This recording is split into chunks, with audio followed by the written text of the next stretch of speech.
नतीजों के बाद दिल्ली में एनडीए की बैठक। आज शाम 4 बजे एनडीए की बैठक होगी। नीतीश, चंद्रबाबू नायडू और पवन कल्याण शामिल होंगे। दिल्ली में बैठक में शामिल होने के लिए दिग्गजों का पहुंचना शुरू हुआ। ओडिशा से केंद्रीय मंत्री धर्मेंद्र प्रधान भी दिल्ली के लिए निकले। चिराग पासवान भी एनडीए की बैठक में शामिल होंगे। दोपहर 1 बजे के करीब दिल्ली आएंगे चिराग पासवान। दिल्ली में आज एनडीए की अहम बैठक। मीटिंग में शामिल होंगे जीतन राम मांझी। दोपहर 1:30 बजे दिल्ली पहुंचेंगे मांझी। गया सीट से चुनाव जीते हैं मांझी। पीएम मोदी की अध्यक्षता में केंद्रीय मंत्रिमंडल की बैठक। मौजूदा लोकसभा को भंग करने की जा सकती है सिफारिश। दिल्ली में 7 सीटों पर बीजेपी की जीत के बाद आज प्रेस कॉन्फ्रेंस। दिल्ली बीजेपी अध्यक्ष वीरेंद्र सचदेवा सभी 7 नवनिर्वाचित सांसदों के साथ करेंगे प्रेस कॉन्फ्रेंस।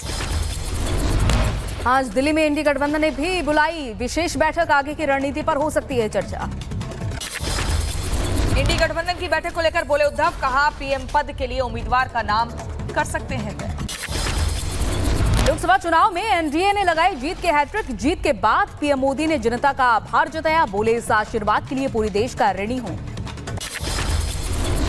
आपका ये स्नेह, आपका ये प्यार, इस आशीर्वाद के लिए मैं सभी देशवासियों का ऋणी हूं। जीत के बाद बोले प्रधानमंत्री नरेंद्र मोदी, कहा एनडीए के तीसरे कार्यकाल में देश लिखेगा बड़े फैसलों का अध्याय। तीसरे कार्यकाल में देश बड़े फैसलों का एक नया अध्याय लिखेगा। सरकार बनने पर पीएम मोदी ने बड़े लोकतंत्र की बताई जीत। बोले, भारत के संविधान पर अटूट निष्ठा की जीत। भाषण में प्रधानमंत्री ने नीतीश, चंद्रबाबू का नाम भी लिया। आंध्र प्रदेश में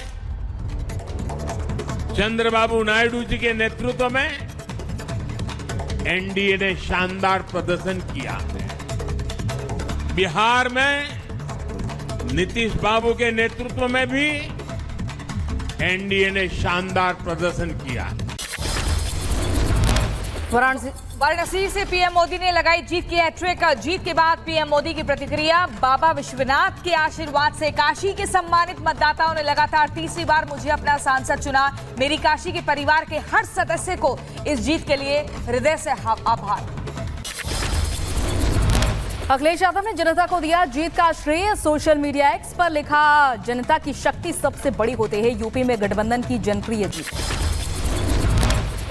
लोकसभा चुनाव में जीत के बाद बोले केंद्रीय मंत्री अनुराग ठाकुर, पीएम मोदी के नेतृत्व में बनने जा रही है तीसरी बार सरकार। कार्यकर्ताओं की मेहनत मजबूत हुई बीजेपी सरकार।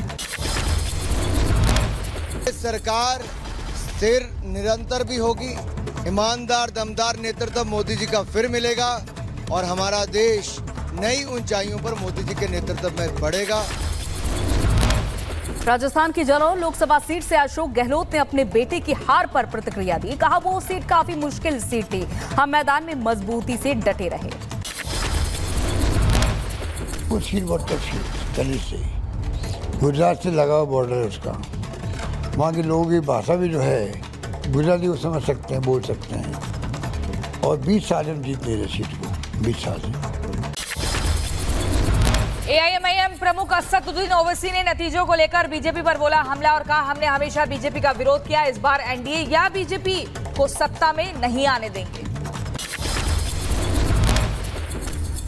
मैंने चुनाव के दौरान इस बात को कह दिया था कि अगर कोई ऐसा मौका आता है कि नॉन एनडीए और एक नरेंद्र मोदी को रोकने के लिए किसी को प्रधानमंत्री बनाने का मौका मिल सकता है तो हम यकीनन उनका साथ देंगे। राजस्थान की दौसा लोकसभा सीट से कांग्रेस नेता मुरारी लाल मीणा ने जीत के बाद प्रतिक्रिया दी। कहा, बहुत बड़े अंतर से कांग्रेस जीती है। सभी का धन्यवाद। जनता का फैसला स्वीकार करना चाहिए। बहुत बड़े अंतर से दौसा लोकसभा सीट को हमने जीता है, कांग्रेस ने जीता है। राजस्थान के झुंझुनू लोकसभा सीट से भी कांग्रेस उम्मीदवार ब्रिजेंद्र सिंह ने जीत के बाद दिया बयान और कहा, हम लोगों के लिए काम करेंगे। चुनावी नतीजों के बाद कांग्रेस अध्यक्ष मल्लिकार्जुन खड़गे ने कहा, ये जनता की जीत है और लोकतंत्र की जीत है, ये मोदी की राजनीति और नैतिक हार है। जनता की जीत है और लोकतंत्र की जीत है। ये मैंडेट मोदी जी के खिलाफ गया है। ये उनकी राजनीतिक और नैतिक हार है। चुनाव परिणाम आने के बाद कांग्रेस नेता राहुल गांधी की प्रतिक्रिया, हिंदुस्तान के गरीब और कमजोर लोगों ने संविधान को बचाया। कांग्रेस के स्पष्टता से एक नया विजन हिंदुस्तान को दे दिया। राहुल गांधी ने यूपी के रायबरेली और केरल के वायनाड दोनों जगहों से जीता चुनाव। प्रेस कॉन्फ्रेंस में कोई एक सीट छोड़ने के सवाल पर राहुल गांधी ने कहा, मैं पूछूंगा और फिर फैसला करूंगा। दोनों सीटों से जीता हूं और रायबरेली और वायनाड के जो वोटर्स हैं उनका दिल से धन्यवाद करना चाहता हूं। थोड़ा पूछूंगा और फिर डिसाइड करूंगा। दोनों सीटों में तो नहीं रह सकता हूं। कांग्रेस नेता राजीव शुक्ला का बयान, कहा जनता ने बीजेपी को नकार दिया है। ये विजय विपरीत परिस्थितियों में हुई है। राजस्थान के भरतपुर लोकसभा सीट से कांग्रेस उम्मीदवार संजना जाटव जीती। जीत के बाद कांग्रेस कार्यकर्ताओं ने मनाया जश्न। तस्वीरें सामने आई। ओडिशा के बारगढ़ लोकसभा सीट से बीजेपी उम्मीदवार प्रदीप पुरोहित जीते। जीत के बाद प्रदीप पुरोहित ने अपना विजयी प्रमाण पत्र लिया। कर्नाटक में बीजेपी को 28 में से 17 सीटों पर जीत मिली। 8 सीटों का नुकसान हुआ। 9 सीटों पर कांग्रेस की जीत। जेडीएस को 2 सीटों से करना पड़ा संतोष। ओडिशा विधानसभा चुनाव में बीजेपी की प्रचंड जीत। पहली बार ओडिशा में खिला कमल। बीजेपी को 78 सीटें मिली। सीएम नवीन पटनायक की पार्टी बीजेडी 51 सीटों पर जीत हासिल करके दूसरे नंबर पर रही। मोदी मंत्रिमंडल को राष्ट्रपति द्रौपदी मुर्मू देंगी विदाई। डिनर आज रात को राष्ट्रपति भवन में होगा आयोजन। जम्मू कश्मीर के उधमपुर लोकसभा सीट से केंद्रीय मंत्री जितेंद्र सिंह ने तीसरी बार जीत दर्ज की है। कांग्रेस उम्मीदवार चौधरी लाल सिंह को 1,24,373 वोटों के अंतर से हराया। हिमाचल की 4 लोकसभा सीटों पर बीजेपी का क्लीन स्वीप। हिमाचल की सबसे हॉट सीट मंडी से कंगना रनौत ने कांग्रेस के विक्रमादित्य सिंह को हराकर चुनाव जीता। हमीरपुर से अनुराग ठाकुर, शिमला की लोकसभा सीट से सुरेश कश्यप, तो वहीं कांगड़ा सीट से बीजेपी के राजीव भारद्वाज ने जीत हासिल की। हिमाचल विधानसभा उपचुनाव में कांग्रेस की जीत। 6 में से जीती 4 सीटें। विधायकों की संख्या हुई 38। हिमाचल के सीएम सुखविंदर सिंह सुक्खू ने उपचुनाव के नतीजों पर कहा, यहां जनबल जीता है और धनबल हारा है। राष्ट्रीय स्तर पर हमारा वोट प्रतिशत 14% बढ़ा है। हमें 41% वोट मिले हैं। हम सभी मुद्दों को समझकर उनका समाधान निकालेंगे। हिमाचल की मंडी सीट के परिणाम आने पर बोले कांग्रेस प्रत्याशी विक्रमादित्य सिंह, कहा जनता ने हमें 45% से ज्यादा वोट दिया, उसके लिए आभार। साथ ही बोले हार की समीक्षा करेंगे। चांदनी चौक से बीजेपी उम्मीदवार प्रवीण खांडेलवाल ने मारी बाजी। बंपर वोटों से जीता चुनाव। मनाया जीत का जश्न। उत्तर पूर्वी दिल्ली से जीते मनोज तिवारी 1.5 लाख से ज्यादा वोटों से जीते चुनाव। जीत के बाद दिया बयान और कहा उत्तर पूर्वी दिल्ली ने बनाया है नया रिकॉर्ड। अपने क्षेत्र की जनता को धन्यवाद करना चाहता हूँ। नॉर्थ ईस्ट दिल्ली ने एक नया इतिहास बनाया है। तीसरी बार, पहली बार किसी को सांसद बनाया है। नई दिल्ली से जीते बीजेपी प्रत्याशी बांसुरी स्वराज जीत का मनाया जश्न। पीएम मोदी और जनता का आभार व्यक्त किया। तुल्य मतदाताओं का मैं अपने तहे दिल से आभार व्यक्त करती हूँ। इस जीत का श्रेय हमारे यशस्वी प्रधानमंत्री श्री नरेंद्र मोदी जी की लोकप्रियता और उनकी जन कल्याणकारी योजनाओं को जाता है।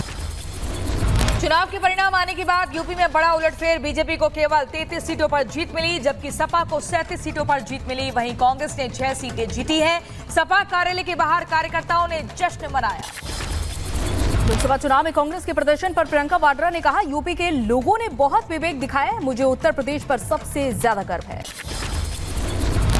बदायूं में सपा प्रत्याशी आदित्य यादव ने दर्ज की जीत। 34,991 वोटों से जीते बीजेपी उम्मीदवार दुर्विजय को भी मात दी है। मेरठ लोकसभा सीट से बीजेपी उम्मीदवार अरुण गोविल की जीत। मेरठ की जनता का आभार जताया। अरुण गोविल ने जनता के सपनों को पूरी करने की बात कही। उत्तर प्रदेश के अमरोहा में बीजेपी ने दर्ज की जीत। बीजेपी उम्मीदवार कंवर सिंह तंवर ने मारी बाजी। इंडिया गठबंधन के दानिश शरीफ को 28,670 वोटों से हराया। जीत के बाद जनता का आभार जताया। यूपी के सालेमपुर लोकसभा सीट से सपा के रमाशंकर राजभर ने लोकसभा चुनाव में जीत हासिल की। चुनावी नतीजे आने के बाद जताया आभार। चुनाव के नतीजे पर पूर्व कांग्रेस नेता आचार्य प्रमोद कृष्णम का बयान। बोले, उत्तर प्रदेश के नतीजे ठीक नहीं, बड़े नेताओं ने जागरूकता नहीं दिखाई। बिहार में 40 लोकसभा सीटों के नतीजे घोषित। बिहार में एनडीए का शानदार प्रदर्शन। बीजेपी और जेडीयू को 12-12 सीटें मिली। चिराग पासवान की पार्टी ने 5 सीटों पर चुनाव जीता, तो वहीं आरजेडी के खाते में 4, कांग्रेस को 3 सीटों पर जीत मिली।